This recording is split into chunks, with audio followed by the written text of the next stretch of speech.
Happy Hawaii. Azata khoai sia mate nule pate le lom le guarte maya. Ito pa hongi na honggen che ka hemanin long daming.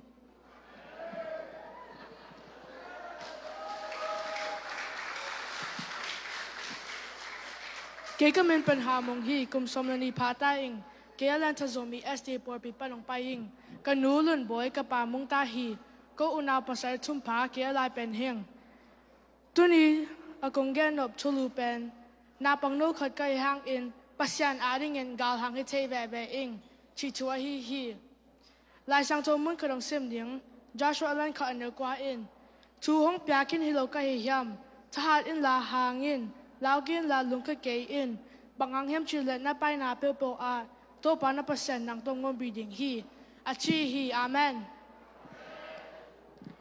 Ito pa in na pangnote hi, ito pa in na pangnote lung simbang na idong de hi, lasang tasunga na pangnote ko danin, pasen na sem hiam, atomin en ni.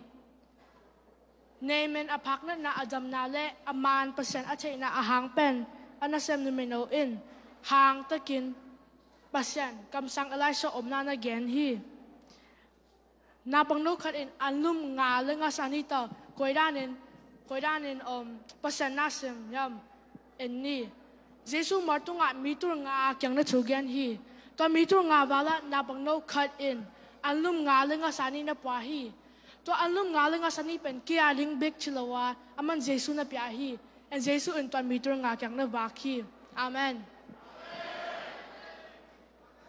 Samuel kum chuma pak changin kam sang eli to hi omom na a Pasian sorbang mga achugente khat zong leya mokya lo hi napang no khat David pen tu ching hi ama omom na a Pasian chulung ngai den a himan in Samuel in sa town ni hi Goliath a germa ma a hat ma mi kem pa lama ma pen Hina pang no ka David, kin ma chat zoning chi, miten na nuisan. Hina pang noen kuran agerma ma ahama ma miken palama ma pen, aman kuran chat zoning yam, amau chihang in David na lalo hi, pangayam chile Jesu amato na ompi hi. David and Goliath kyang, namsaw te pito nang nung pai hi, ay hangin kepen izote Pasian, avang nento pamintong paying chi hi. Jesu hangin David and Goliath na chat zo hi. Tu le ta tungin tu pa min chang ta hen. U te nao te o, I chi bang tek to Pasian na sem ni. In gen ke lang swang te ki ko ring hi. Lo la ya ante min kina, to ante la ring in Jesu in nang le ke yong sam hi. Pasian ki heo na, neo chi om lo, na pang loa chi om ke, na zong ka honong tung te, tungin na to ga sem hi te ve hi te. Tu pa nong koi namun neo in kwa banong che lo hang. Ong koi pa hang in chupi hite. Chahat in la hangin.